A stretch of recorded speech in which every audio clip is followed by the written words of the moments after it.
Okay, I'm going to call this meeting to order, please.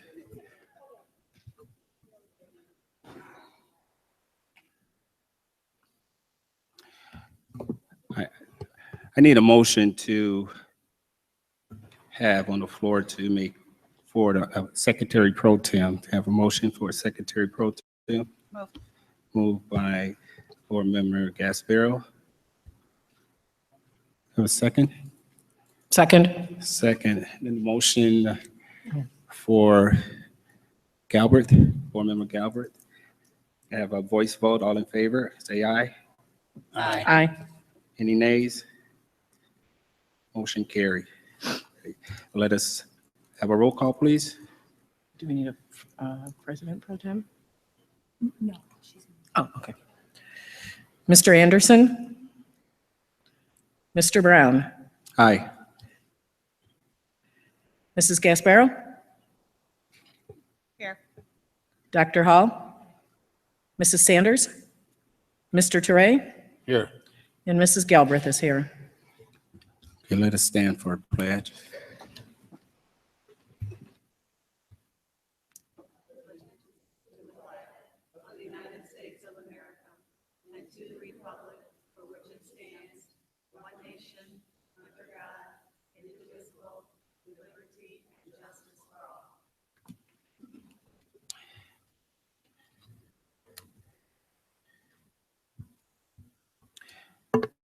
Okay, we have our good news report. Next up on the agenda, report acknowledgements, Monee Elementary, Monee Mustangs High Order Thinking and Early Learning Center Grant Award. Ms. Jones, would you like the board to come to go down and see it to be able to be presented? Thank you.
Okay, is that better?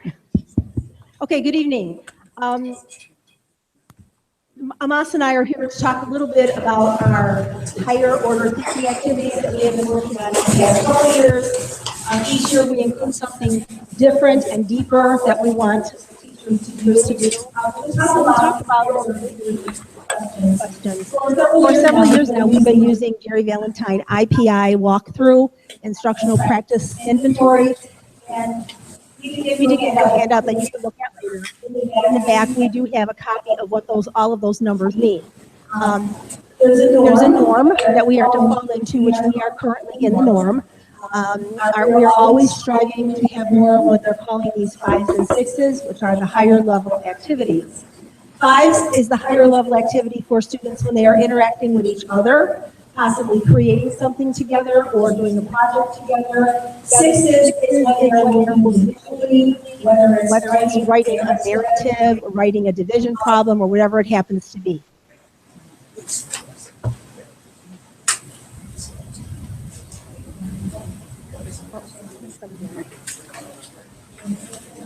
Okay, this is just our school improvement team because of course they help us with everything that we do. This is a little bit about our goals. Learning through that higher order, deeper thinking requires students to use many skills, and there's just a few of them there: synthesis, evaluation, creative thinking, decision making, and so on. We want our students to accomplish things such as estimating, predicting, hypothesizing, producing, composing, finding and understanding new knowledge that allows students to analyze, interpret, expand, and manipulate the knowledge in the content of problem solving and conclusion. These were our goals that we put in our school improvement plan this year of how we were going to decrease the ratio of lower order to higher order to a 1.5 or lower. Currently, we are at a 1.62 by focusing on all these strategies.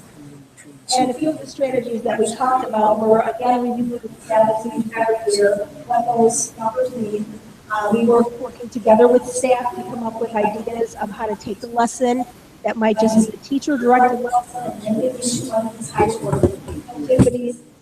We have resources that we put into place for teachers again a few years back that we are adding to and expanding this year. Here, when we see implementation, teachers were brainstorming how to incorporate different techniques to improve student engagement. So these are just some of our notes that we use with the story, The Little Boy Catcher. This is just an example of lesson plans. What we have our teachers do is each grade level, because they do plan together, they create lessons that include at least 2 5 or 6 level activities, which of course are the higher level thinking activities. They have to indicate that somewhere on their lesson plans, and then Amas or I do try and go in to see them if we are able to. If not, many times teachers will send us artifacts of what they're doing, and you'll see a little bit of that in the next few slides. Again, this is just simply at a staff meeting working towards changing that daily practice. It's always our goal that we want to practice. We're not just talking about individual lessons. We want to change the practice so that when we are teaching, we can do these higher level thinking activities, whether it's in small group or individual, and we can do them often throughout the day. And just an example of some teachers doing some brainstorming together. And what we did here is we took, in one of our meetings, we took what is called a student engaged or a teacher-led activity, which are levels 3 and 4. So we took those, and as a staff, we broke up into small groups. And we had each group indicate how could you change this to a 5? How could you change this to a 6? And they did that with many different scenarios, and then at the end, we reported on back, and hopefully they were seeing using their classroom. Okay, I'm going to let Dr. Vaughn continue that. Mrs. Jones. And as Mrs. Jones was indicating, we have several, if you actually go into the school, there's several artifacts of 5 and 6 activities throughout the hall. And it just definitely explains or says what we're actually doing at Monee. We have our 3rd grade students, they actually were creating division problems or division story problems. We also have our 4th grade, they were actually creating their own stories. I believe this is from the actual Sparta ethology section of the reading portion unit. Okay, and then next we have 1st grade. We're actually writing different types of sentences as far as declarative, interrogative, imperative, and exclamatory. And so they were literally writing their own sentences, I believe, by I guess the little animal that's there, and I guess showing a little bubble of whatever sentence that they decided to actually create. Next, we also have our 3rd grade students who were researching and designing solutions to flood-prone areas. And this was one of my best activities because I love weather. And so when this particular teacher decided to share with me what they were doing, I was very intrigued. They came up with a lot of solutions as far as what they would do if the actual flood were to occur in a particular flood-prone area. Once again, this is just another picture of what different types of activities are on the wall. We have 1st grade, they're writing these kids entrepreneurs. We have 2nd graders who are creating personal analog clocks that show time. Third graders were organizing measurements. As you can see at the bottom, I believe they were placing with kilograms and liters, were taking pictures out of the actual magazines and placing them accordingly to where they would go. Then our fourth graders, they were planning specific government, the aspects of government in their methodology unit. And then with the fifth graders, they were expanding the knowledge about specific stories. And once again, we have third graders, they're creating their own fables. This was third grade class. And in addition to that, here's some more. We have first graders who were, if I were a leprechaun, and they would continue the actual story. And then we have second graders who were creating, they had writing prompts. And then our fifth graders, they were actually creating their own fractions. So as a continuation of our implementation, our teachers will create binders, and they're actually doing this now, for each grade level. And the binders will include all 5 and 6 activities. And this is for all actual teachers to use. So in case if they want to differentiate their instruction, if they want to have the opportunity to sit down and collaborate and try to figure out, what actually how they can best support their students. That's what the implementation of the binders are for. In addition to that, teachers will continue to create 5 and 6 activities and plan as a grade level team for the remaining part of the year and continuing on to the 2017-2018 school year. And I believe that's it. Does anyone have any questions? Okay, thank you very much.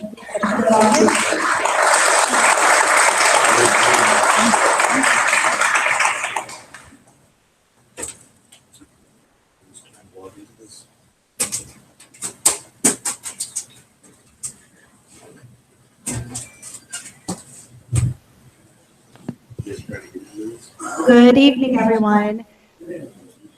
So those of you who don't know who I am, my name is Kelly Chesta. I'm the director for the Crete Monee Early Learning Center.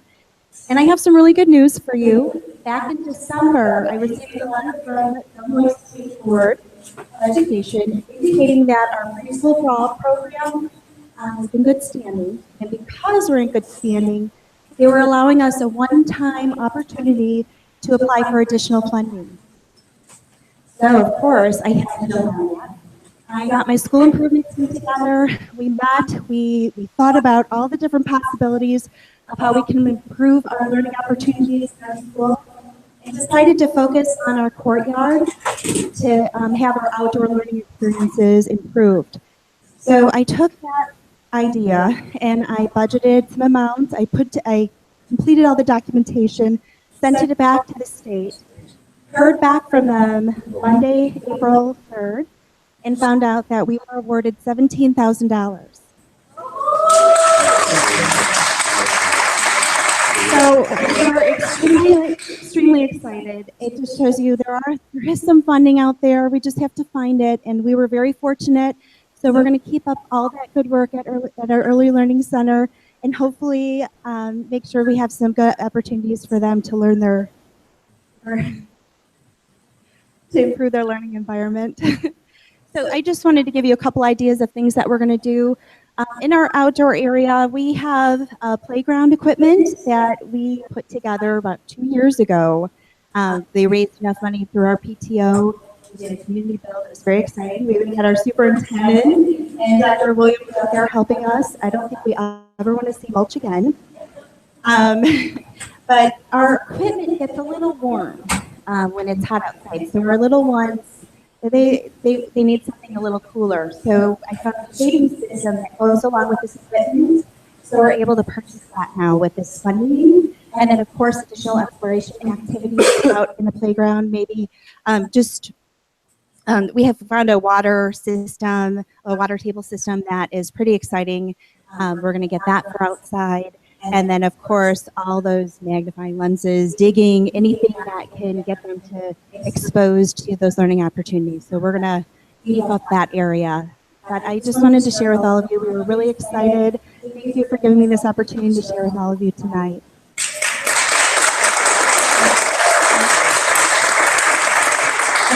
Any questions? Thank you. Thank you. Have a great night.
Okay, board members, do we have any comments on the good news report? They leave? Young ladies, you always wait and get your accolades. We're going to be fast here. You may have another $17,000. That's good. I'll start. Okay, board member Gasparo. First of all, Ms. Chesta, congratulations. You know that the Early Learning Center will always be very near and dear to my heart. And yeah, I think that's wonderful. I unfortunately wasn't able to help when the courtyard was built because I was at a mandatory training for being a board member. But if you need help when this all comes in, you let me know and I'll be there to help you. Okay.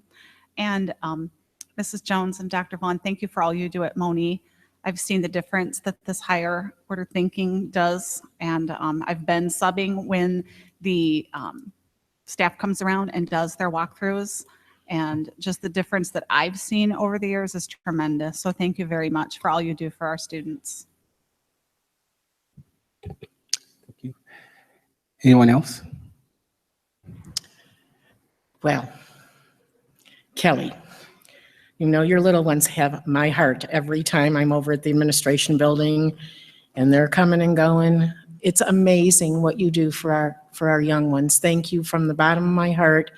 Those kids are very, very lucky to have you and every teacher that we have in that building because you're making a huge difference. Monee Elementary, you got my heart too. I mean, you guys just, you know, you walk in the door and you can't get out of there. You guys are doing amazing things and I can't wait to read my takeaway that you gave me so that I can see exactly what they're doing and how that is working. So thank you very, very much for everything you do every day. Thank you. Thank you very much, both of you. I appreciate it, and you guys you're molding the future of America. So that's there's no greater job in the world. And I'm a little biased because one of my kids is a teacher, but it's a fantastic job, and you have the future. There's no, as silly as the cliches all sound, you have the future of America in your hands, and God bless you for all the hard work you do and your diligence to do it. So thank you from the bottom of my heart. Thank you. Ms. Chester, I think I appreciate you saying my name when we were over there. I do remember all of the fun with mulch. You called it mulch. I called it dirt. We must definitely. We must remember we had a lot of people to participate. Dr. Harden was there with a group of football players that were there. We had former board members who showed up and were there and who grabbed their kids. It was just an outstanding time where the village came to help and lift to build something wonderful for our kids. I'm happy to see that we were able to extend that with shade for the kids to play in there. There are many days where we're working in Dr. Williams' office and we get a chance to see them enjoy that. So we're happy to have that, and we're happy that you're extending that with shade. Mrs. Jones, Dr. Vaughn, I am so happy to see how well that this system is working. We know that our students are engaged, and when our students are engaged, they're learning, and we're getting to where we need to get to. So I appreciate all that you do and how you do it. Thank you much. Okay. So thank you again, Principal Jones and Dr. Vaughn, for your excellent work that you're doing over at Monee Elementary. You guys are just consummate professionals and thinking outside of the box, challenging our kids. The metric system, I think we are one of a few countries that's not heavily involved with the metric system. So keep going down that path, engaging our kids, keep doing what you're doing. Good job. And Kelly, if everyone had that smile that you have, very affectionate, and it draws people to you to do what we need, and that's to teach our kids and to learn and cause our kids to learn. So keep doing the good work. Appreciate all the hard work that you guys do as principals and leaders. We have a lot of good teachers that's following you guys' direction. And let's keep it going. Thank you so much. Okay. $17,000, what I said. Yeah, this next time around, okay? So, all right, thank you so much. All right, we're moving on. Public comments. No public comments. No public comments. Okay. Board updates.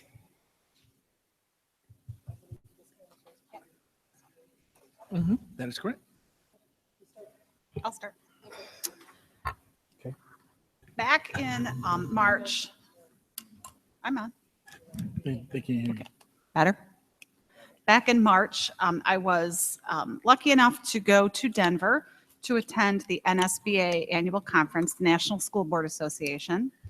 I will say that after attending 2 Illinois conventions, the Triple I conferences, and going to Denver, the difference that I saw between the state and the national convention was tremendous. I was able to attend many different sessions. I went to pre-conference workshops on Friday. I attended a law seminar, meeting facilitation skills seminar. The general session opening day was Captain Scott Kelly talking about his road to NASA and into space. So that was very enlightening and learned a lot just from that motivational speech. I attended an adult bullying session, the school board's road and transforming the organization, which our superintendent put on about PLCs, which I'm sure he'll talk about in a little bit. The most enlightening session that I went to was regarding the board's relationship with unions and negotiations. And I went to a seminar called Can We Talk? Creating Community Conversations, to try to get more community involvement in our school district. And the last one that I went to was all about Facebook, about trending the wrong way and what we can do to turn the district's view from the public around on Facebook. So all in all, very full weekend. I mean, we literally went from 7 o'clock Friday morning all the way through to Sunday evening and flew out early Monday morning. So definitely worth it. I would definitely look forward to going back again next year. And all the information that I brought back was put on board book. So any board member that would like to see the takeaways from the sessions that I went to, Terry has put them on board book for you to look at. Thank you. Excellent. Thank you for that report out, Board Member Gasparo. Anyone else? Any other further board updates? I think I'm the only other board member up here currently that went, and I agree with Mrs. Gasparo. The national convention has so much more to offer because, of course, they can pay different speakers. They can afford to have more sessions than you can in Illinois. But I attended some of the same ones she did at different times. The nice thing is that they're going all day long, so you can go off to one session and not be bothered by you're going to miss it. I attended a couple of law sessions also because the laws are changing dramatically when it comes to schools. And I'm sure Dr. Clark is in a spin about it. And every state has their own laws on top of that and their own interpretations. So that was very enlightening. But my most enlightening sessions were 2 that I attended about poverty in our schools. And I went to one where I was just in awe the entire time.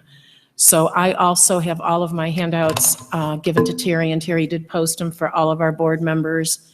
I beg you, if you're a board member, to go and look at those and what they're doing to try to combat poverty when you're not getting any state funding. So there are ways we can do that, and it's going to be difficult, but I truly believe that we can put things together to make sure that our students are getting everything they need to get. I also attended the superintendent's PLC session, and I think a lot of people came away from that never having heard about it. So that was interesting in itself, that something that we've been doing for 2 years, 3 years, there were many people across the country who had never heard of a PLC. So I think that opened the door for them.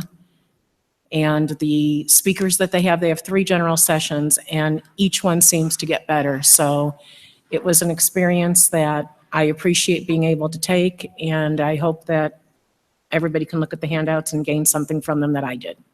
Thank you. Thank you. As you know, funding is a big issue throughout the state, if not the entire United States. So thank you for sharing that with us, Board Member Galbraith. All right, if there's no further board updates, I'm going to move right on to administrative updates. Curriculum. Thank you. We're on. Thank you very much. Is it working? No? Is it working now? Yes. Okay. All right. We spent a lot of time early in the year talking about Crete Monee Middle School and the addition and preparing for IB and as a candidate school. And I didn't want the year to get away without having some information to you about Coretta Scott King and the work that they've done around their IB program. As you know, Coretta Scott King was first authorized as an IB school in 2008. And under an IB program, once you're authorized, you go through an evaluation every 5 years. So this year, they completed their second 5-year evaluation. It occurred in November, and just at the end of March, they received the actual report from IB. And I'm very happy to report that they had a very, very positive evaluation report from the organization. The report itself, the actual visit is conducted over 2 or 3 days. And as I said, they were here in November, and it takes a while to actually get the document back. But the report itself was divided into 4 sections. The first section was some feedback on the self-study that the school did. They did that last year. It took them an entire year to complete the self-study, which they then submitted, and then in preparation for the November visit. And then the other 3 sections of the report were based around IB program standards. There are 3 sections. One is on philosophy, and there's one standard under there that has to do with educational beliefs and values. And then the second section is organization, and there are 2 standards there, school leadership and resources and support structures. And then the third section is curriculum, and there are 4 standards under there: collaborative planning, the written curriculum, teaching and learning, and then the 4th one is assessment. And within those standards, there are practices, so subdivided into practices. So in all, they received detailed feedback on 36 practices. It's a very detailed report, but they received a very, very positive report. They had 10 areas where they were given commendations for work well done. They also received 24 recommendations, which are it's the feedback they get that launches them into their next 5 years of planning. So they look at the recommendations to determine what they're going to focus on in each of the next 5 years. And then the last thing is what the IB calls matters to be addressed. And those are things that they feel need to be corrected within about a year. And they received 1 matter to be addressed. They also received one matter to be addressed in their first 5-year evaluation. This one is not a critical one. It has to do with professional development. IB is they always want to make sure that your teachers and your administrators are learning and growing.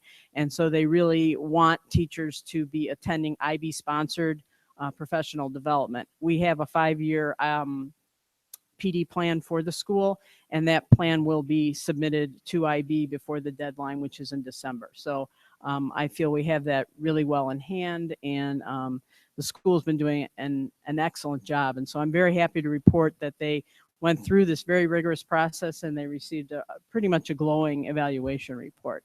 I asked and I talked to Shannon Bruns, who's the IB coordinator at CSK. She's in the audience tonight, and she was happy enough to come tonight in case there were any questions, since she worked very closely with the IB representatives on this evaluation.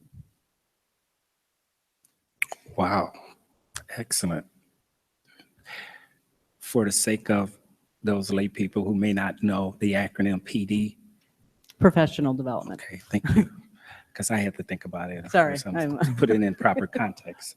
And I think I'll kick it over there again. One of the things that you were talking about where matters to me addressed, you said there was one in the first 5 years and one this time. Yes. And we had recommendations about the same number that we had Same before? number of recommendations. The first report is the second report. Mhm. And we had, last time we had 6 commendations, I believe, and this time we had 10.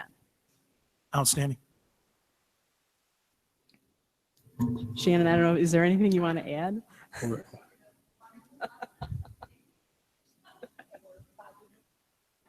5 more years, probably, well, 4 more years, we'll start the self-study again.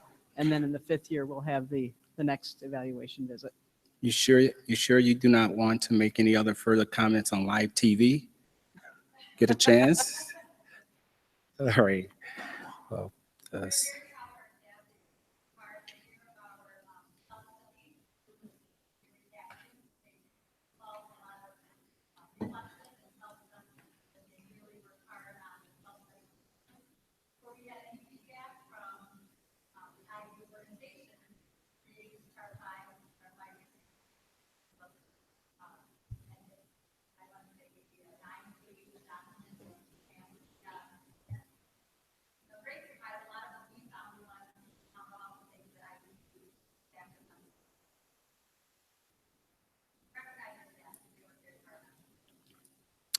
excellent. And me personally would like to say, kudos to all of those involved, teachers, janitors, whoever had any impact on our kids' learning through this process of the IB program. And CSK has been a model school, given the program and other things. And I'm looking forward that our other schools could catch up to where they are, specifically the middle school. I know we implemented that program. I'm not sure as far as how far we are with that program, with the full implementation of that program.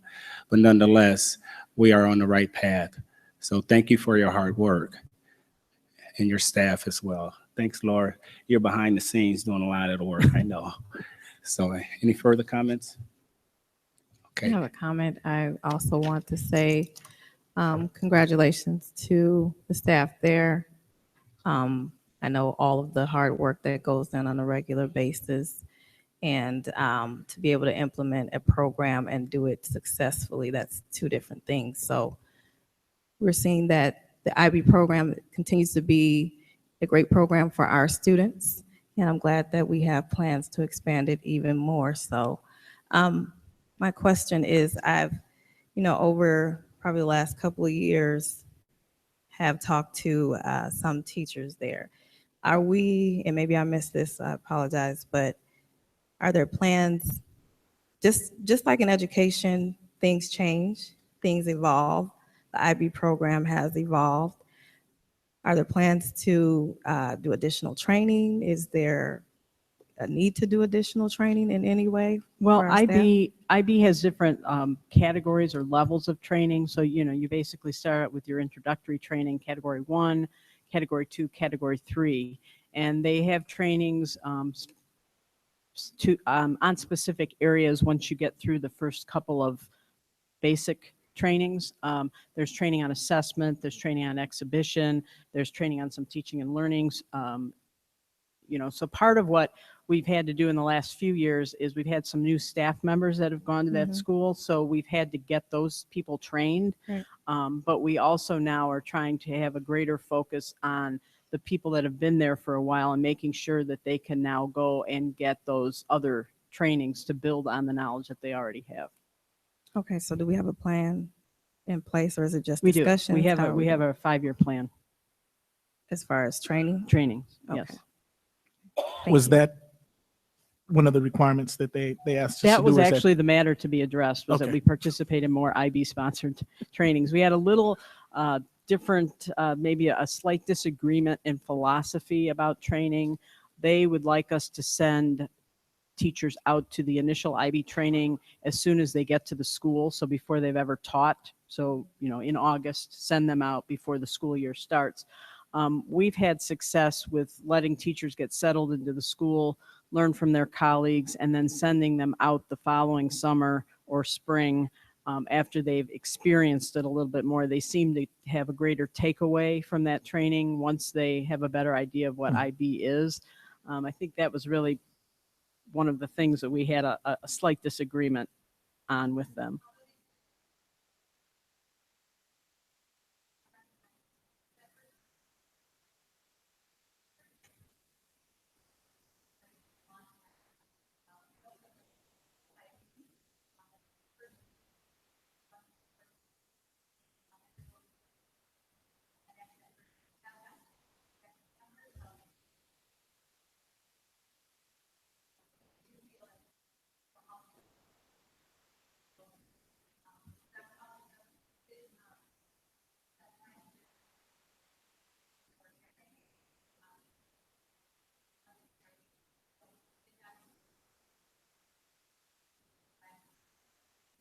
And then do they come back and share what they've learned?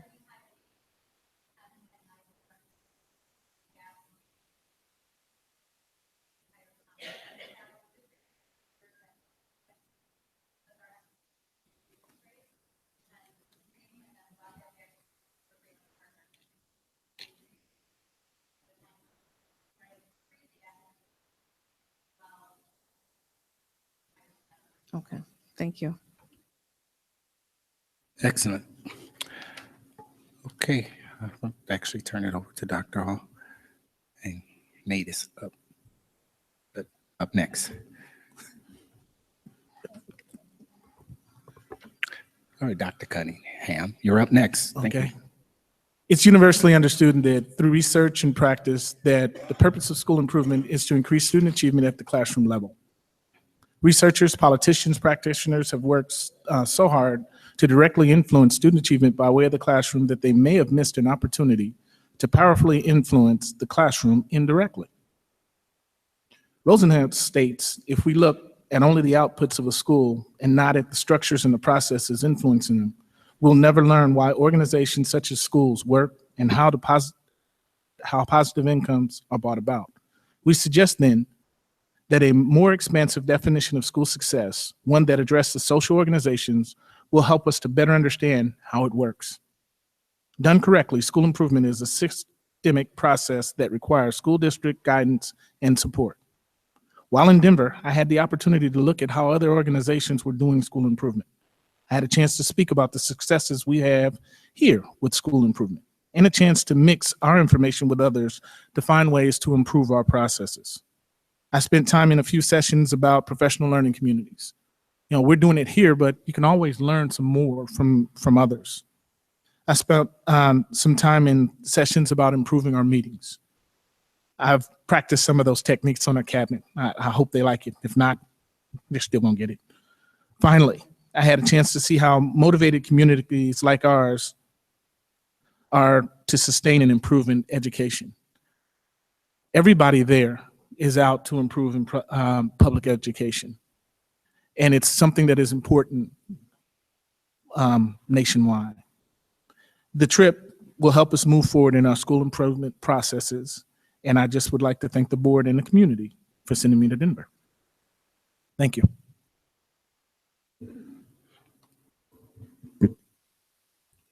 Thank you. I don't know, did the board do their update on NSBA? Okay, okay. I don't know if no, I was asking, did the board share their NSBA update? I'll share mine really quickly under the superintendent's. I went to some really good sessions. I thought this was a very good, probably the best national conference I've attended since I've been on the board, and I've attended each year, I think, except for 1 year. And I always look forward to the national convention because it's great to see what other states are doing, other districts are doing within those states. And, you know, you come back with a lot of takeaways, and we've discussed as a board, we want to really start looking at what we're bringing back, because we're not just going just to come back and say, this is what we, you know, participated in. We need to look to implement some of these things. So I'm going to touch on a few things. I did go to the pre-workshops, and one of the workshops that really stood out to me was a workshop on equity, and for school boards making decisions through an equity lens. And so the difference between equity and equality. Equal means everybody gets the same. Equity means everybody gets what they need. And the presenters were making sure that boards take back to their districts the push to make sure that our policies, our procedures, our practices are based on equity.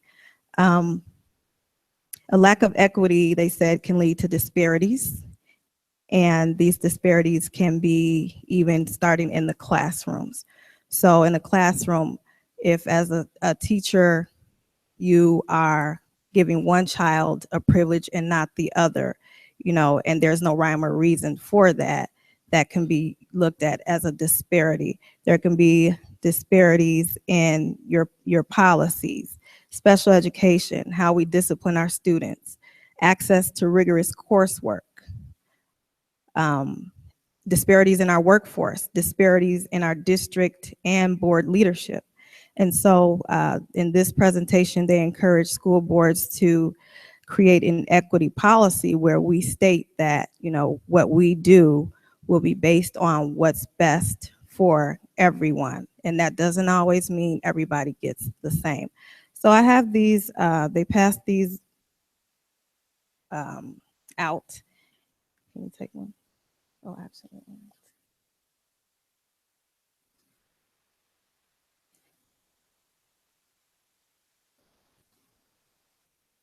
I don't know, just take them. So these are just 5 ways that you can make sure that you're bringing equity to what you do. And just some reminders on here. It says the objective is, by utilizing an equity lens, a school board aims to A, provide a common vocabulary and protocol for evaluating policies, programs, practices, and decisions for equity, and B, produce policies, programs, practices, which result in more equitable outcomes. So that one was very informative. Another one, I think Jennifer went to this one too, adult bullying, which was really interesting. And it was interesting because, you know, we've been talking about our anti-bullying programs in our district, and our administration has been working to make sure that what we're doing is sending a message that we are anti-bullying. But bullying does not just occur with our students, it occurs with our, you know, adults as well. It's something that's real. So this workshop was offered, and some of the takeaways were basically how to prevent adult bullying. For one, try not to hire adult bullies in the first place. So they suggested that when we do our application process, we have a part of our application, which I think we do, that assesses some psychological features. So it would be questions that would be answered, and we would basically look at those answers to try to determine the personality types of the individuals that we are bringing in. Also, If it occurs, we must address it. If someone is feeling bullied, some things to do is to talk to a higher up, collaborate with others to confront the behavior, and be firm and clear against the bully. And most of all, create a culture overall that's anti-bullying. And I know that we shared a little bit of this before. So when we're making our anti-bullying program, I'm sure you all are including that portion as well, correct? Okay. Correct. Also, the last one I'm going to speak about is the effects of our current administration, which is our presidential administration, on our schools. There's been a lot of talk about what the change in our administration is doing and how it's affecting our schools, particularly our public schools.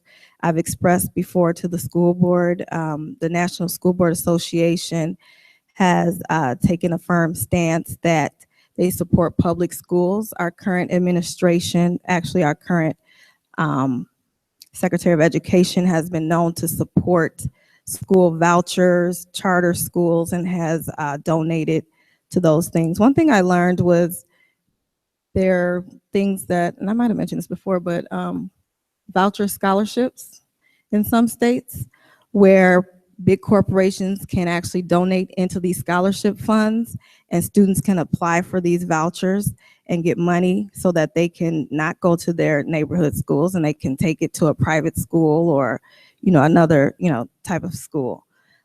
So those are on the rise. And so the overall thought in this workshop was for us to basically be on alert that we may see some changes that are coming that will not be good for public schools and may be of concern. And NSBA has vowed to, continue their stance that, we are for public schools.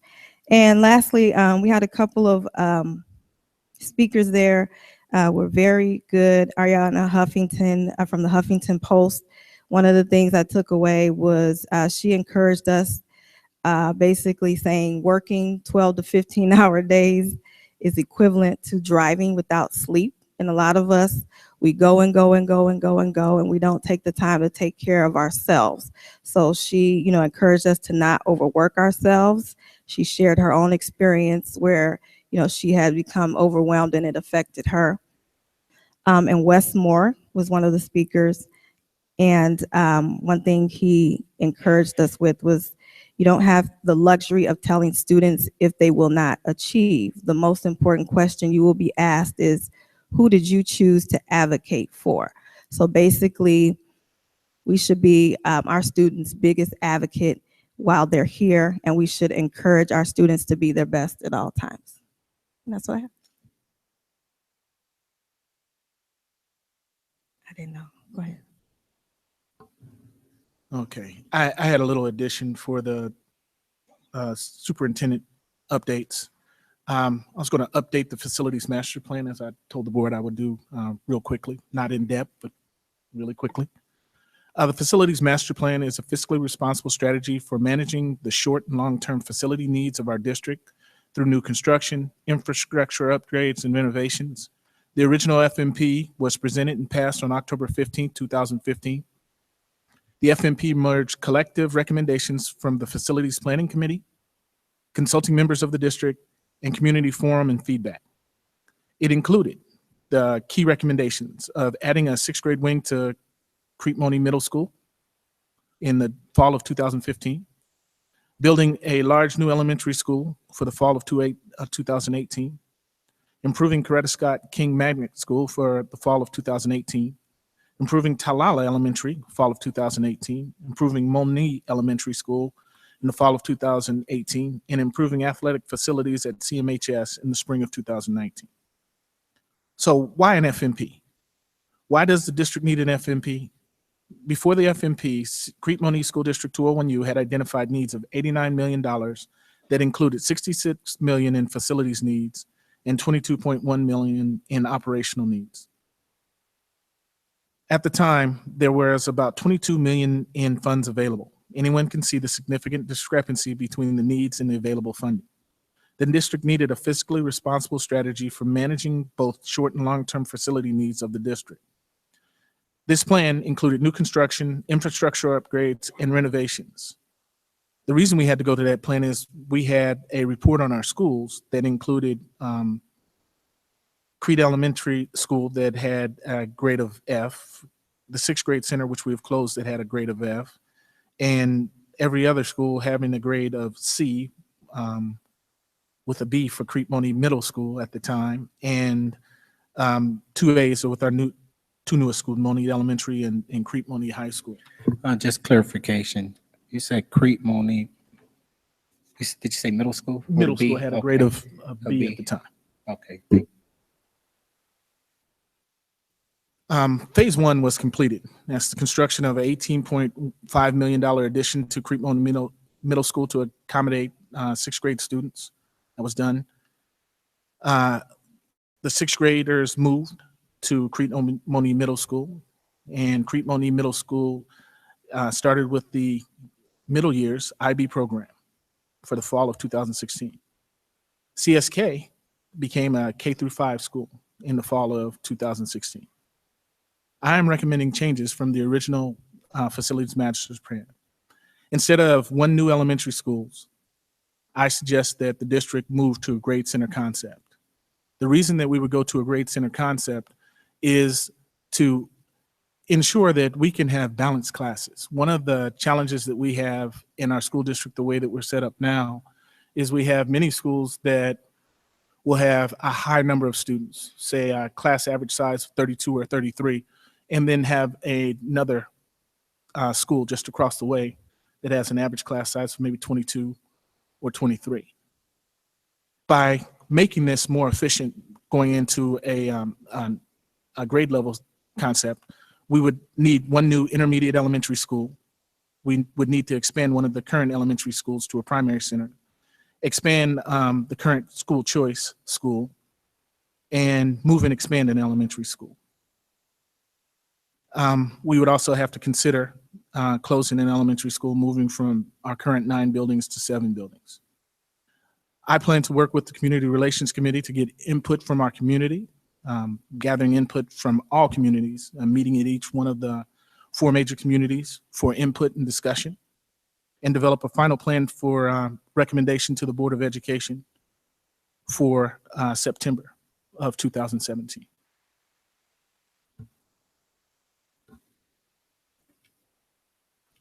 Any questions?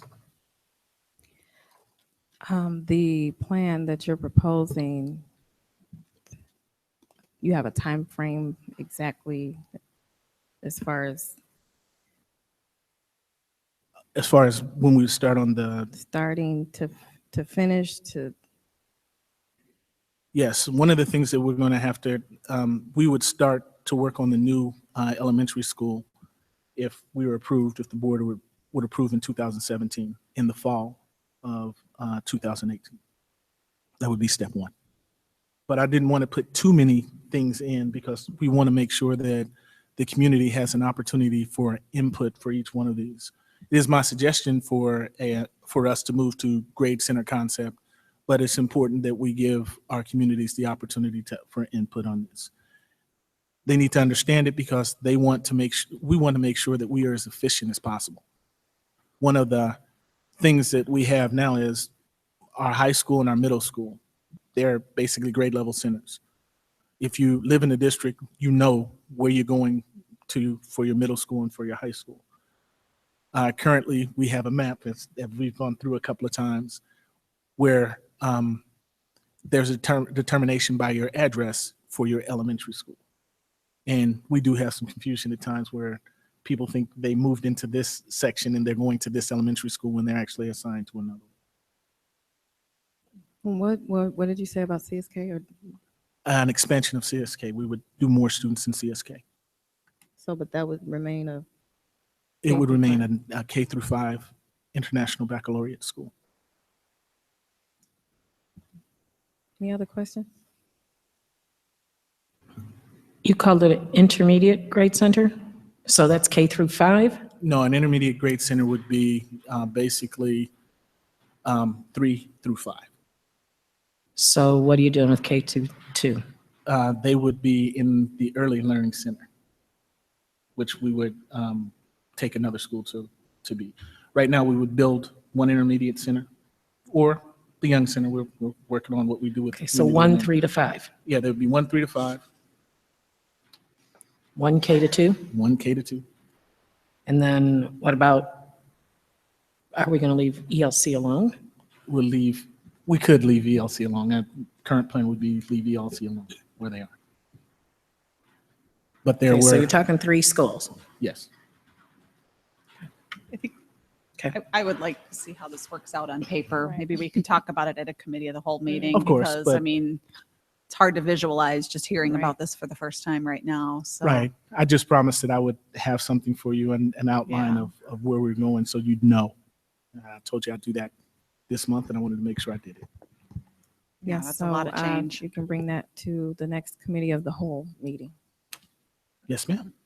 I will bring it. Thank Can you. you, I'm sorry. can you bring the price tags for? this Estimates, you mean? This endeavor that you're suggesting? Yeah, and you mean estimates, right? Yeah, estimates and Yes, sir. where you plan to get the money. Yes, sir. And, yeah, and you know, the whole shooting match, where we're gonna put them. Thank you. Yes, sir. And you said how many buildings? We'd be going to 7 buildings. Okay, so ELC, Mhm. a K1 through 2, Mhm. a 3 through 5, Mhm. CSK, MEC, middle school and high school. And we don't want to forget about the alternative school. I said MEC. Oh, okay, I'm sorry. Yes. Yeah. Yes, Okay, ma'am. yeah, please bring it. We need to see it. Yes, ma'am. Thank you. Okay, may I have a motion to approve the consent agenda? Moved. Moved by Mrs. Gasparo, Second. second by Mr. Teray. Any questions?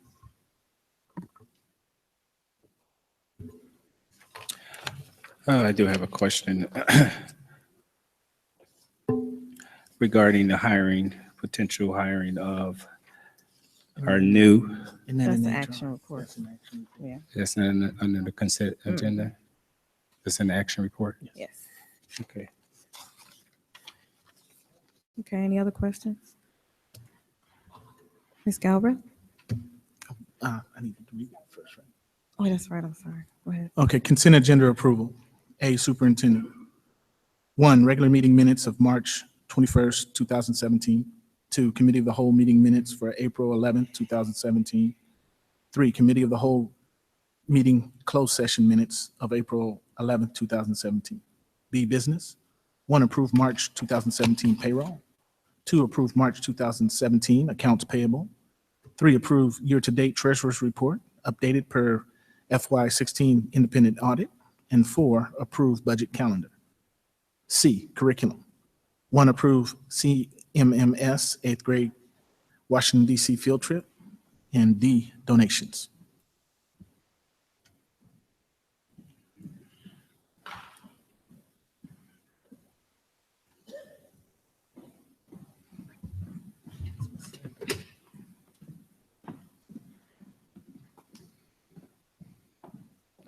I think it's Ms. Sanders.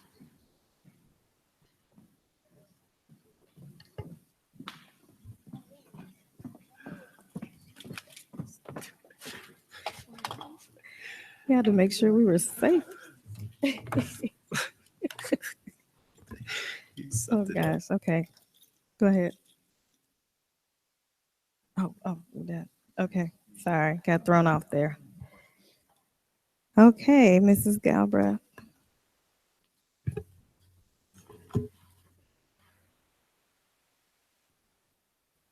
I have a question. Is this the right time on any of this stuff? I have a question on the Washington DC trip that's included in yes. here. Yes. For next year. Laura, I guess this is you. Yes. When I look at the flight information, whatever, it's giving 2016 dates. April 28th, 2016, April 29th, 2016. Their 2016 dates there. Right, I And- believe this is a tentative agenda until it's approved. They won't build the actual agenda. So I believe this is this year's agenda, or this year's itinerary, but it would be similar to this. That would have been last year's, That's 2016. last year's, okay. So I'm concerned about that, and then I'm also concerned about the insurance says policy effective 9/30/2012, expires 9/30/2013. The copy of this insurance that's on here.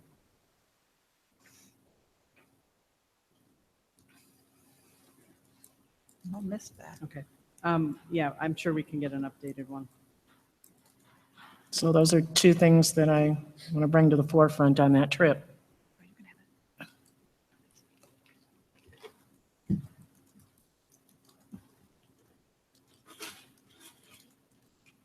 Yeah, that shouldn't be a problem to get a new one. But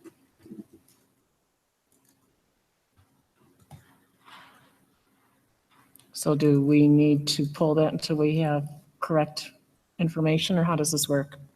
Because these are outdated, It would especially the probably, insurance.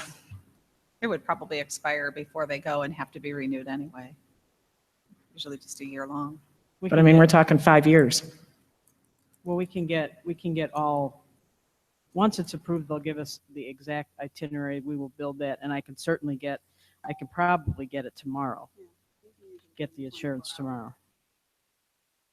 My concern is we're approving something that we don't have valid insurance on. I don't know. I think in the past we didn't do that, so I'm just throwing this out here to the other board members. You can approve it contingent upon the receipt of an updated certificate of insurance. And the itinerary, The itinerary is going to change anyway. Yeah, because we're basically just approving the trip. We don't approve the insurance. That's just what we've asked to be shown to the board. We just got the official itinerary for this year's trip last week. this is for 2018.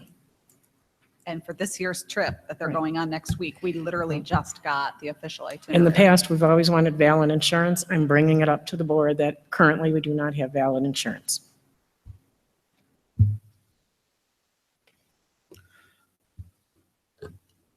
And this is the same insurance company we're using. I didn't hear what you This is the said. same insurance company, I have no the way to know that, 2012. but Do I'm- you know, Ms. Caspero? It's the same vendor we've Do you know? used, so. Sorry? Do you know if this is the same insurance I company? have no idea. I My don't think we got it with our question- parent information. This is page 168. Miss Hirsch, because this is, I think, a good time to even, talk about this. I know the board, this was a requirement that the board wanted. And I'm thinking the process is to submit to your office, correct? If you want to go on an overnight, submit to your office. Correct. You guys go through this or whatever, send it to Terry, whatever. So in the process itself, how long can it take? Just for a certificate of insurance to get this? Yeah, all of this. So For a certificate of insurance, you can make a phone call and we can have that within an hour. not all cases. Oh, this Because should there's be. been some where It it should be. is not like That's that. when it's ours. One of the challenges we've had It should is not. when we go over To on night request it trips, from like we had other- a trip out west for wrestling. Do you remember that? The wrestling one, yeah. That wrestling If trip? this company, whichever company we require insurance from, it should take them no more than an hour to get a certificate of insurance and have us listed as a additional certificate holder. It shouldn't take long. They can No. fax it to an email. it Especially to if us. it's the same broker. Same- Yes. It's the same company. So that But shouldn't. that's when not it's- always when the it's case, ours. though. That's not always but the it case. should No, be. and the challenge we have sometimes is that we're not dealing with a company. We're Right. dealing with a school district or. Who have to figure out who has it, where do you get where it is. from? All these companies have And that's a insurance. school district, but if you're dealing with a different company that's not even used to Right. presenting But this that. should be easy to. So, capture. no, I'm just asking, this is a little bit different. The original reason for the insurance is just to say they have insurance. Did we ever have a situation where somebody did not have insurance? No.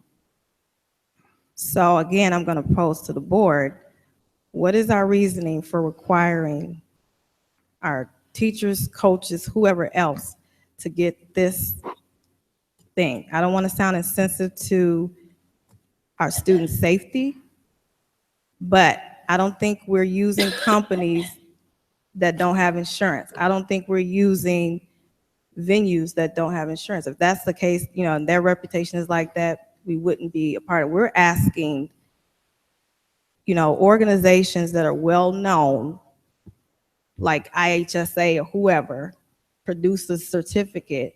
What is the goal of this? That's what I'm posing to the board, because I've never supported it. I just think that it's an additional step that's being required, and I'm not understanding why. If there were a reason where we had a situation where, something occurred or whatever, but not everybody's able to produce these in an hour. It's been a struggle for some of our clubs to get this, and it's been held off because of that. So that's what I'm posing. I think we should have a certificate, and it should be current. Maybe we haven't had an incident, but that's not to say we won't have an incident in the future. It's better to cover ourselves and our students. We have postponed other items because of certificates not being there. So I don't know why we're changing the procedure. If this thing's outdated, we can do this at the committee of the whole and approve it. It's a couple weeks from now, but I'm in favor of having it all, the itinerary correct and having the insurance correct before we approve this to send children anywhere. That's my opinion on it. There is one portion of a problem there. They don't give us the correct itinerary until after the trip is approved by the Board of Education. And until they know how many students are going and the exact dates, so that they know what's going to be open at that time. I just think we've had more issues with this thing. And really, I've asked around the districts that I've talked to, we're the only ones doing it. And like I said, I'm not being insensitive to safety, but I don't have a problem with requiring a certificate of insurance, but I don't think I personally need to see it, as long as the assistant superintendent that's signing off on it knows that there's a valid certificate of insurance. And I don't think that we need to argue about it over here at a board meeting, as long as we know that they're insured.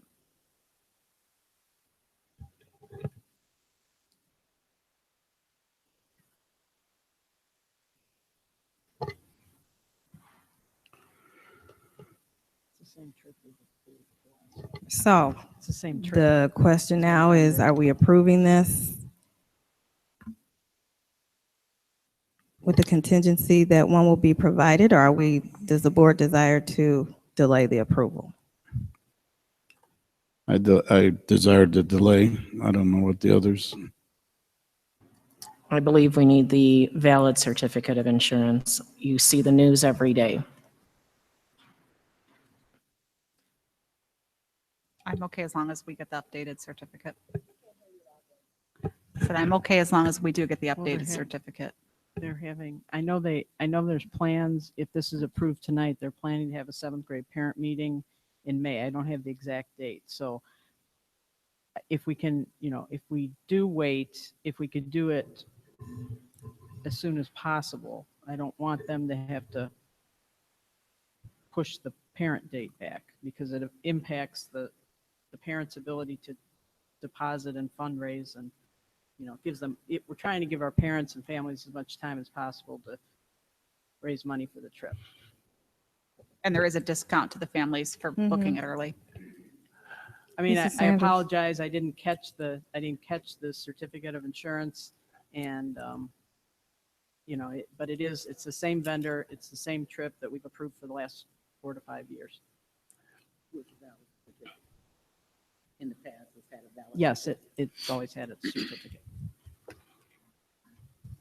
Mr. Sanders? I think it should have, a valid certificate should be on file. Mr. Brown? Yeah, I think that's something easily to do, but we do have to trust our admin for ensuring that we get the valid certificate of insurance. And again, we can talk about the value of having that certificate, in another surrounding, another setting. But I do not want to hold a show up for moving forward with this trip. Well, you're not affecting this trip, are you? Well, in some capacity, the dialogue, other meetings and all of that. We typically approve in April, Okay. and then they hold the parent meeting in May. Okay. So For the if we don't 7th grade approve parents. here, I mean, we did it before. A couple of times we Yes, approved with we the have. understanding that you guys will get a current And certificate of trusting. insurance. Yeah. because I don't think, if the board Yeah. approves it, I don't think, you guys would be Yeah, like, it's "Oh, we it's ain't getting known. it." You guys know that this is what we want. So by approving it and not having a valid certificate of insurance, and you guys know our expectations and you don't follow it, then, that's a whole nother story. Right. We will You have said do a not valid delay. certificate Yeah, I of say do insurance. not Did you delay. say Yeah, delay? don't Do not delay? You said do not. Go, do not, okay. So we have 4 board members that say, yeah, I don't know. What'd you say? Sorry. We I said don't do know. not delay. Do not delay. Approve it with the contingency that a valid certificate will be provided. And, if we're going to keep this on here, we need to, be double, triple checking the information.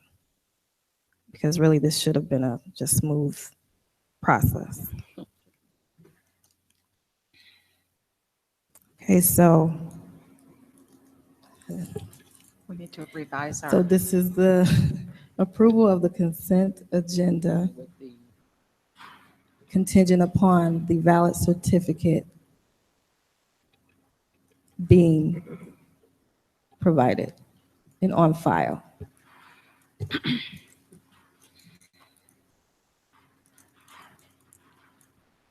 Is that a new motion or do we have to amend the other motion? Do we need a Who made amendment the of the first motion? motion, Terry? Right now, We have a motion on the floor. there's a motion on the floor Who made to it? approve the consent agenda. Right. So can you rescind it? Excuse me, Mrs. Gasparo made the And Mr. motion. Mr. Teray seconded to approve the consent agenda. Now you're amending that to approve the consent agenda contingent upon the receipt of a valid guess we don't insurance certificate for the Washington DC field trip vendor. And just Is for, that correct? just for clarity, Correct. there's nothing going to change with the itinerary, right? That's with the expectation. That's going to change. That's a living document, so to speak. And we are okay as a board that that's going to With the occur. itinerary? Yeah, so that's not part. It's generally the same itinerary. I mean, things may be in a different order, but generally that's what it looks like. Okay, I just wanted to make sure we understand. Those are 2 issues came up with this consent Mhm. agenda. So I want to make sure if we're going to amend the agenda or the motion, that we capture that or don't capture it. Or it's Oh, and just, it even says on it, a detailed itinerary will be provided closer to the departure date of the trip. there you go. Right, so this is just a sample. Jennifer said they're just now getting it for this trip. Maybe they should put sample itinerary. Okay, so we've amended.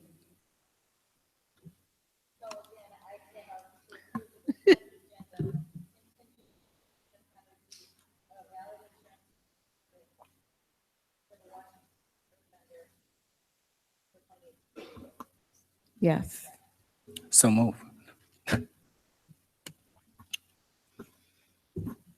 But then this is my next question. Well, if, I have a question. Even if you get the insurance, I have a question. is it gonna be Well, that was. a my whole year?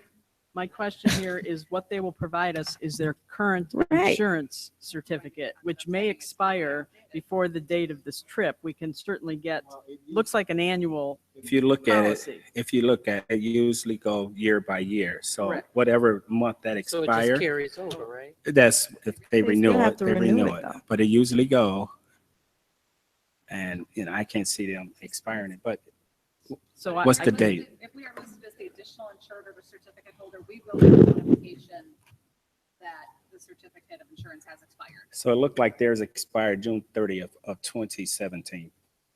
If this follows If it good, follows. right? If it follows good. But you're only listed as an additional for the dates that are covered. So again, even to what Jennifer, it's gonna be expired. So Right. what are we asking for, board? See, we want a current, just current Okay. for a trip. Which is Whatever most date that likely not is. going to be provided, huh? This is a consistent, it's Mhm. not going to be provided. But that's Whatever one of the my trip- points. Whenever is- the trip occurred, we want a current certificate of insurance and us listed as the Because are we gonna certificate require holder. insurance for everything? Okay, so a copy of whatever the current certificate is.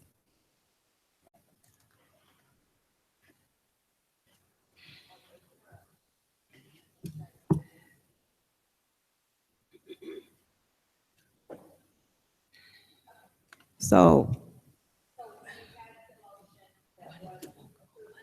Whatever I can see, whatever I can do.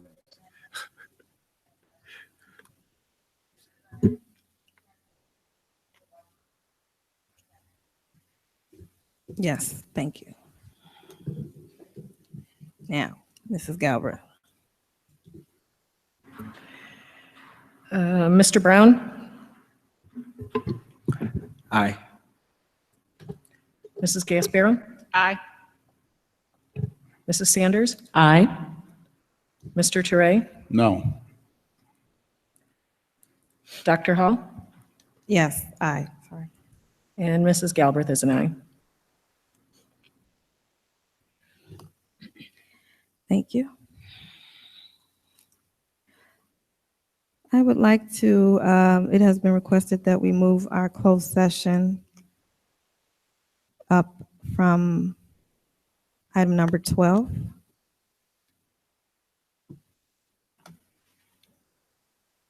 Up to, I guess would be 9 now, prior to the action reports.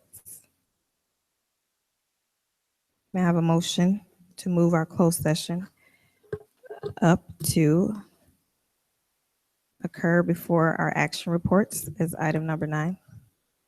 Would it be item 9? You gotta change that too. Moved. Moved by Mrs. Gasparo, Second. second by Mrs. Sanders. Mrs. Sanders? Ms. Galbraith, please call the roll. I'm sorry, for the purpose of Well, discuss. first, we're just voting Yeah, on that's right, I'm sorry, go ahead. Long day. you're just voting on, you can do a voice vote to just move the agenda items Yes, around. all those in favor say aye. Aye. All those opposed say nay. Okay, Nay. thank you. May I have a motion to go into closed session for the purpose of discussing employee discipline, dismissal, and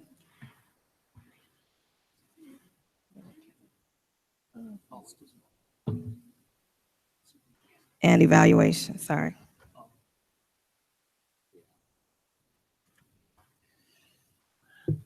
So move. Moved by Mr. Brown, Second. second by Mrs. Sanders. Ms. Galbraith,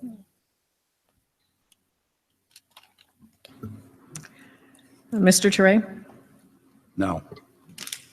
Mrs. Sanders, Yes. Mrs. Gasparo, Aye. Mr. Brown, Aye. Dr. Hall? Aye. And Mrs. Galbraith is an aye. Okay, we are in closed session. We plan to reconvene at 8:30.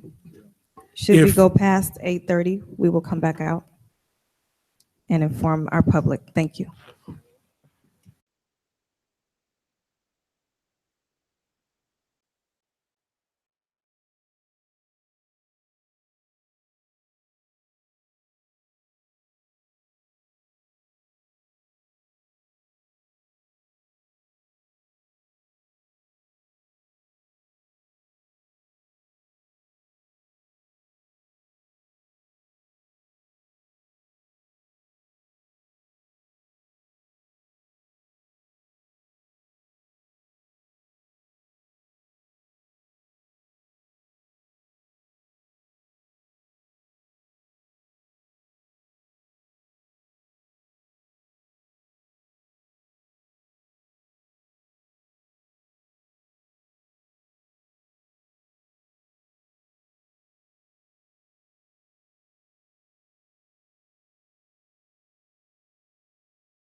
Get done.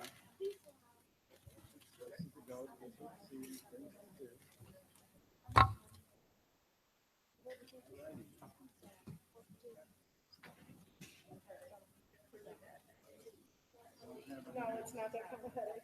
I don't know. Okay, Terry, I didn't know.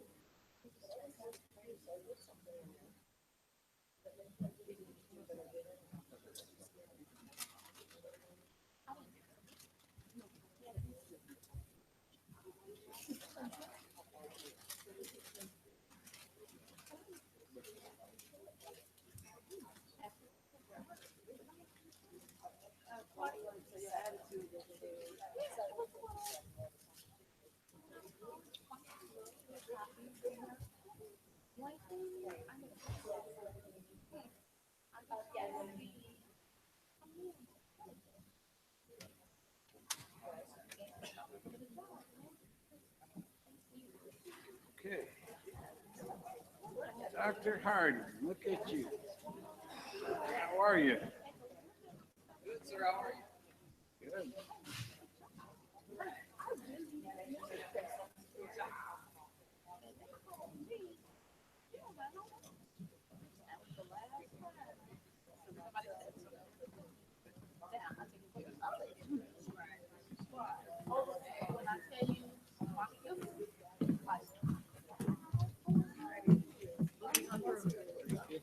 I wonder, did they ever find out? Did they find out? Mr. Teray becomes spoiled. Mike, Mike, did you hear Dr. Hall? What you said? you become spoiled. I'm spoiled. Yes, with getting out and not having these close sessions. We haven't had one in So long. I know. All of us got a little spoiled there. Oh, that'd be classic. Those pictures. I agree. It's real good.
Oh, what you want me to do?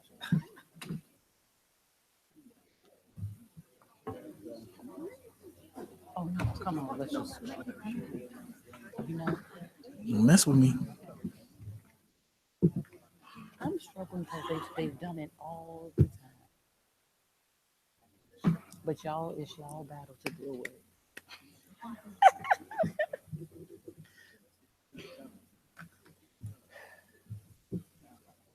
The only reason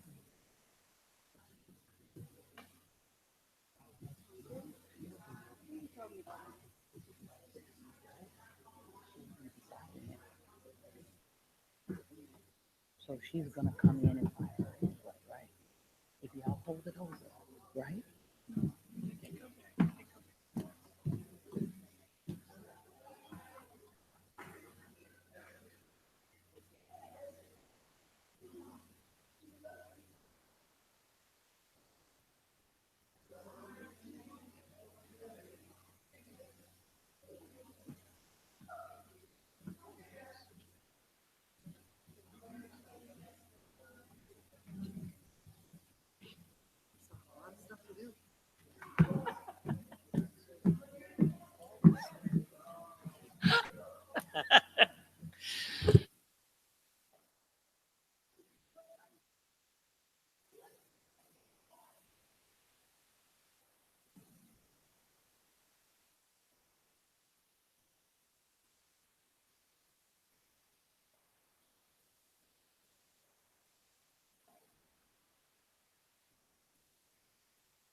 Okay, I think we're ready.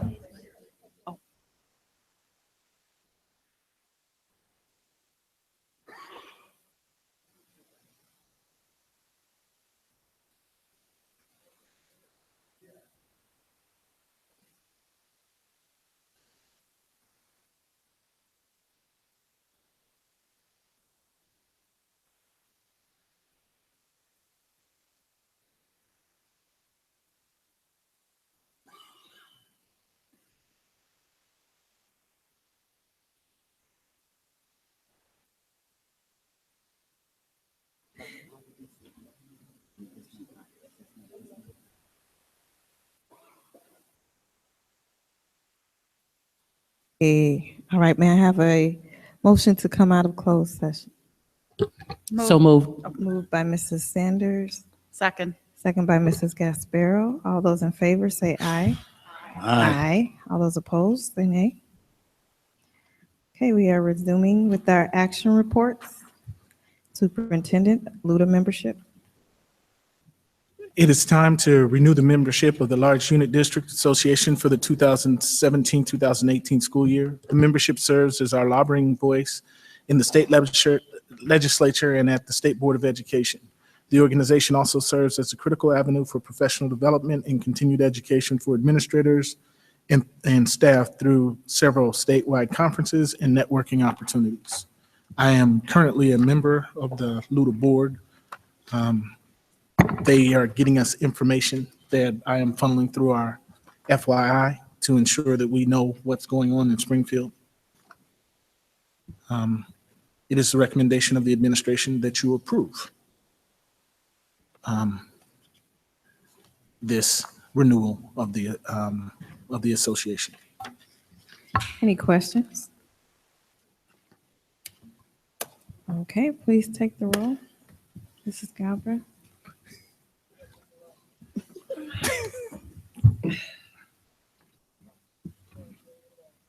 Luda. Mr. Teray, No. Mrs. Sanders, Yes. Mrs. Gasparo, Yes. Mr. Brown, Yes. Dr. Hall. Aye. I'm sorry. Yes. Yes, aye. And Mrs. Galbraith is a yes. Thank you. Motion carries. Next, we have our human resources approvals.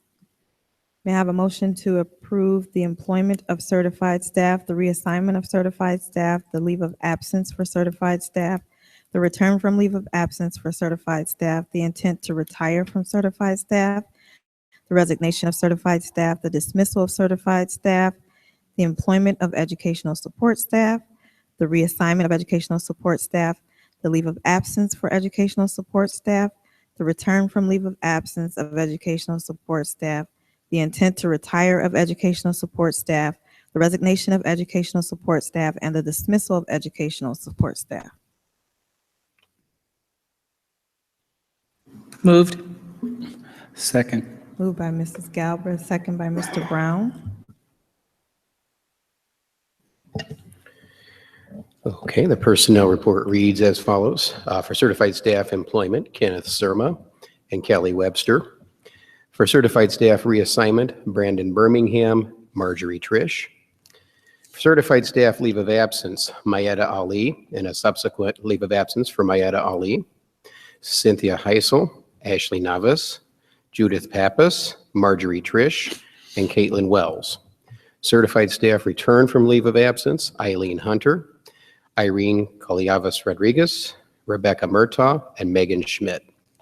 Certified staff resignation, Aaron Craven, Aaron Gran, James Harden, Beth Lagunas, Mirko Merrick, Jason Messick, Nasikia Tripp, and Jessica Westerhoff. Certified staff retirement, Diane Stelfox. Educational support staff employment, Eric Grossi, Bridget Johnson, Fontaine Lumpkin, and Michael Suma. For educational support staff reassignment, Juan Cesares, Brandon Robertson, and Maverick Perry. For educational support staff leave of absence, Jessica O'Young, Emma Rigo, and Vicky Mendendorf. For educational support staff return from leave of absence, Tanya Perry and Ann Wader. For educational support staff resignation, Rachel Arison, Patricia Howell Hudson, Melissa Randall L., and Kim Whiter. And finally, educational support staff retirement, Christine Schultz and Renee Wagner. Can I ask a question about the reassignments, the educational support staff reassignments of the custodians? Was there any particular reason we moved certain custodians in buildings? In particular, for a couple of the situations, we have custodian. One situation, we have a custodian who's on leave, and a position is empty, so we're placing a person in that position and moving him to the split position. So when he returns, there's a position for him, but it's not the bigger assignment at the other building. For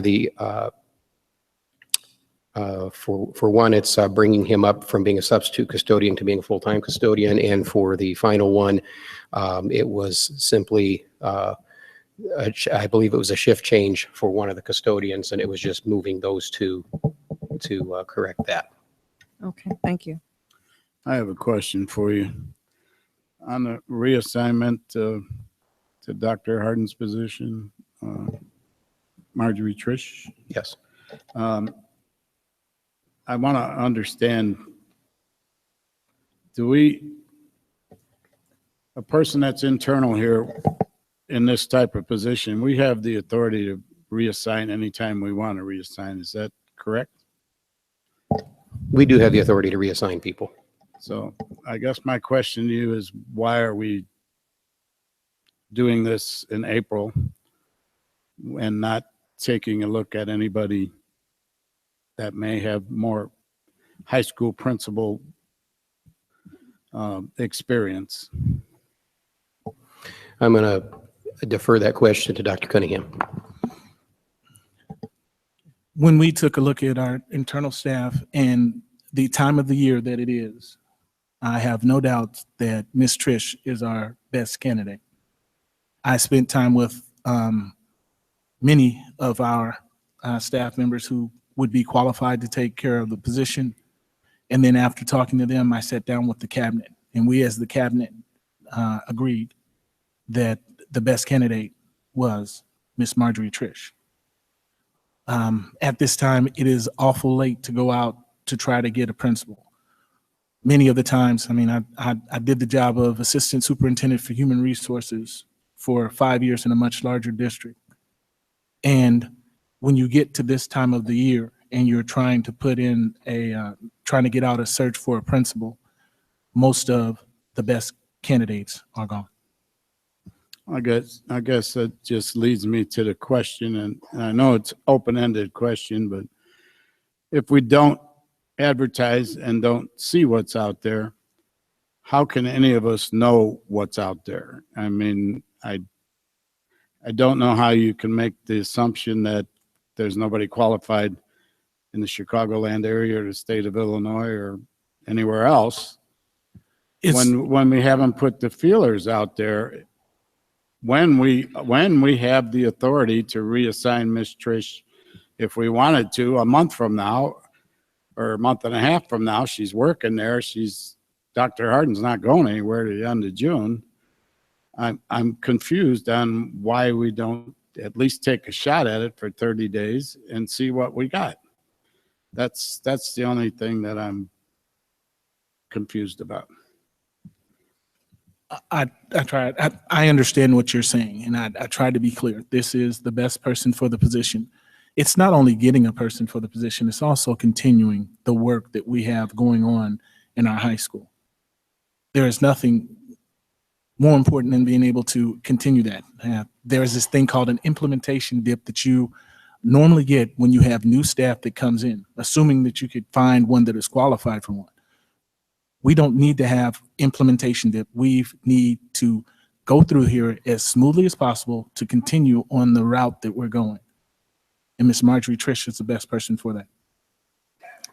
Okay, well, once again, we go back and forth on this. We had to have people from the outside for other positions. Dr. Harden, I don't believe, was one of our people when he came here, but we needed Dr. Harden, but now we need somebody from the inside to keep continuity. So, I just don't see a consistency here one way or the other, and do we advertise and see what we got, or do we just pick internally? And,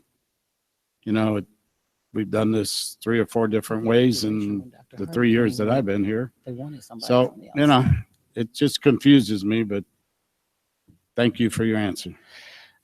I just want to add, Mike, I certainly, I agree that there can be hiring from the inside, but if you will recall that when Dr. Harden was brought on board, nobody applied for that. If my memory serves me, we didn't have a lot of internal, because I sat on the interview committees. We didn't have a lot of people who, I don't think we had any, if my memory serves me, of individuals from within who wanted to take the challenge. I remember, I don't know if it was you, Dr. Cunningham, or not, but one of the other things was you guys were trying to put people still, like even in this case, and they declined. So do you have Mrs. Trish's, she really wants to do this? Yes, she is. And I would only add, just having spent a good deal of time at the high school as I have for many years, the one thing I can say about her with relationship to climate and the respect of the students and the staff, for certain, she is totally respected. And the kids, I don't know that it's so important for kids to be fearful, but to have a measure of respect that you're not coming here with those games. And for everything that we've argued about how bad the high school is alleged to be, one thing I can say about her, she's no nonsense, period, and consistent, whether it's board member Sanders or whomever it is. And that is certainly something you need to find in the continuity there, because all this wishy-washy, no disrespect to Dr. Harden or any other principal, but you have to have some consistency for the students, and they need to know that it's not going to change no matter where you go or whomever. So she has built that up, because when they're in my presence, they're saying, don't send us to Miss Trish. And not because they don't like her, but more because they understand it's not going to be tolerated, whatever it is. And then she still, has the measure or the balance, at least from what I've seen, of embracing the student at the same time, challenging them to do the right thing. So I certainly understand why you guys are considering her. And of course, this whole practice of us starting a brand new year with somebody walking in off the street. We've talked about that in closed session, a peculiar culture. It just is what it is in this school district.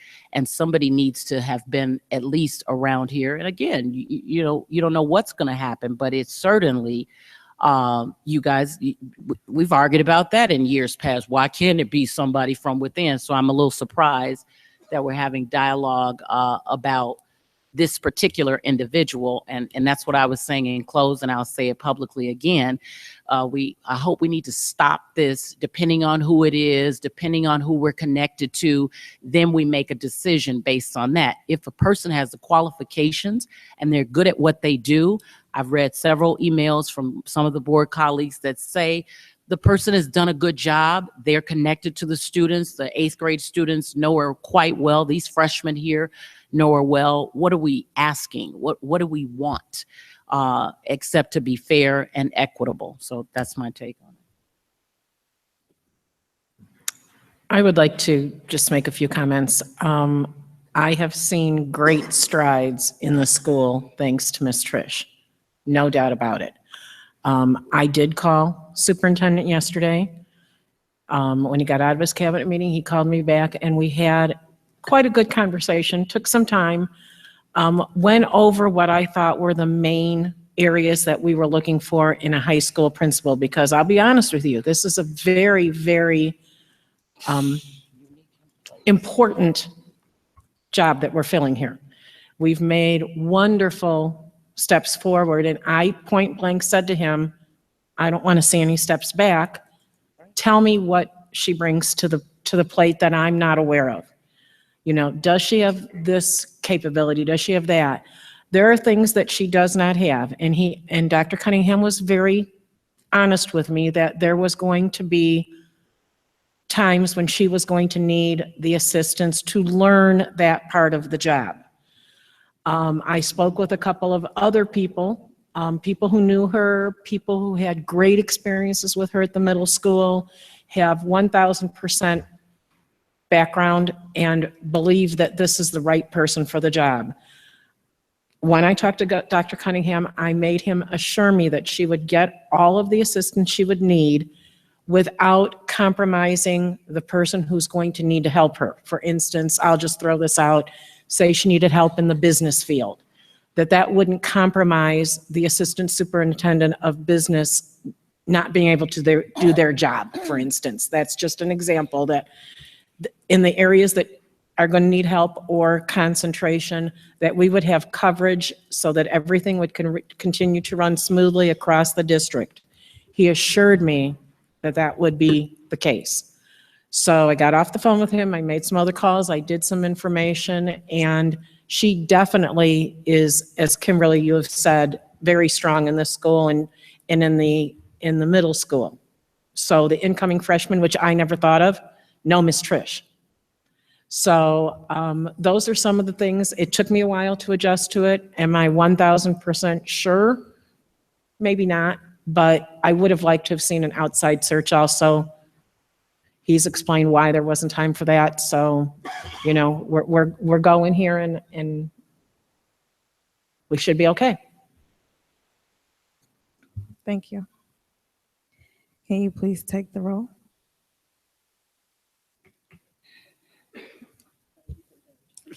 Yes. Sorry. Okay, let's go with Mrs. Gasparo. Aye. Mrs. Sanders. Aye. Mr. Touré. No.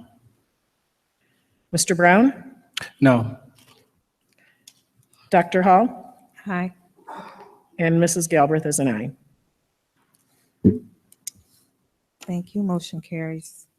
I have a motion to approve the resolution authorizing the non-renewal of employment of certified staff members. Move. Yeah, I believe we have to. Moved by Mr. Touré, Second. second by Mrs. Gasparo.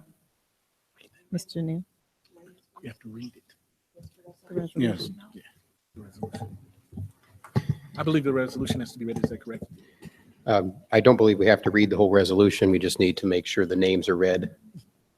So there are three names remaining on this resolution: Sharif Onahali, Lori Connolly, and Brian Griffin.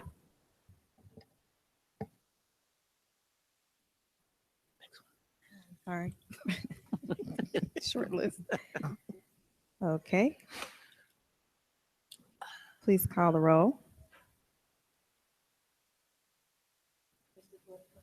Mr. Touré. Aye. Mrs. Sanders. Aye. Mrs. Gasparo. No. Mr. Brown.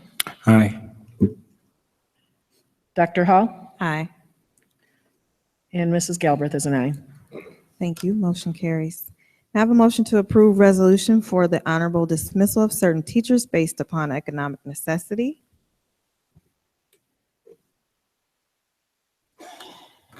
Moved. Moved by Mrs. Gasparo, Second. second by Mrs. Sanders. Mr. Neal. Okay, the teachers being released are Olive Kahungu, Diane Harmon, and Rose Ringenberg. And each year we do release our permanent guest teachers. We typically hire them back in the fall, but this is something we do annually.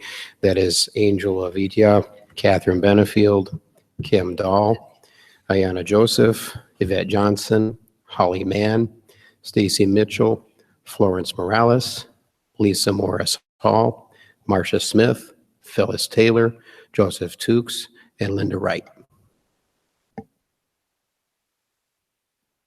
Okay, thank you. Please call the roll. Yeah, call the roll. Mr. Brown? Aye. Mrs. Gasparo? Aye. Mrs. Sanders? Aye. Mr. Teray? Aye. Dr. Hall? Aye. And Mrs. Galbraith is an aye. Thank you. Motion carries. Any old business? New business? I have one old business. Okay.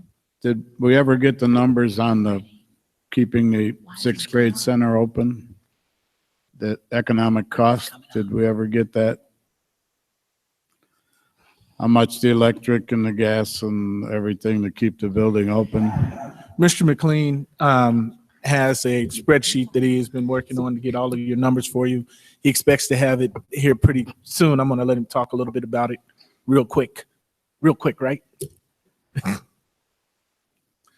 We discussed this in our cabinet meeting already. Okay. Yeah, these are numbers that I've been putting together, and therefore this, we had to break the sixth grade center out from this building and the early learning center. I have just about everything I need. I can tell you that what I'm doing is from July until March.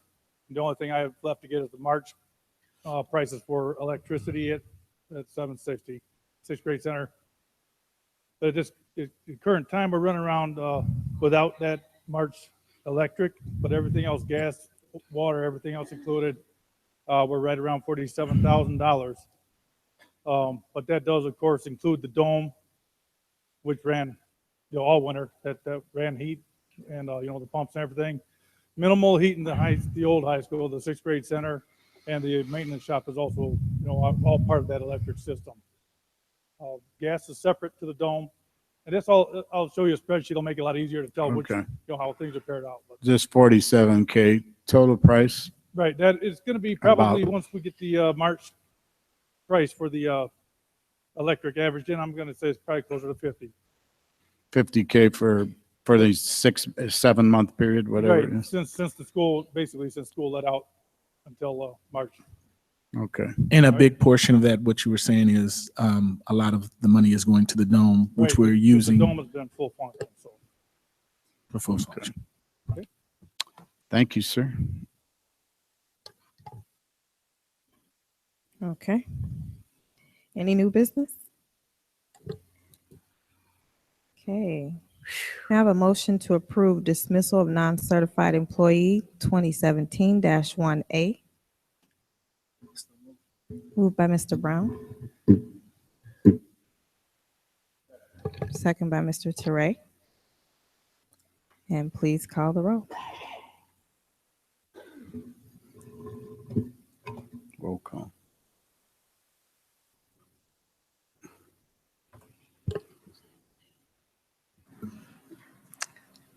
Mr. Teray? No. Mr. Brown? No. Nay. Mrs. Sanders? No. Mrs. Gasparo? Yes. Dr. Hall? Yes. Mrs. Galbraith is a yes. Okay. That's a 3-3, so motion fails. I have a motion to adjourn. So move. Moved by Mr. Brown. Second. Second by Mr. Teray. All those in favor say aye. Aye. Aye. All those opposed say nay. We are adjourned.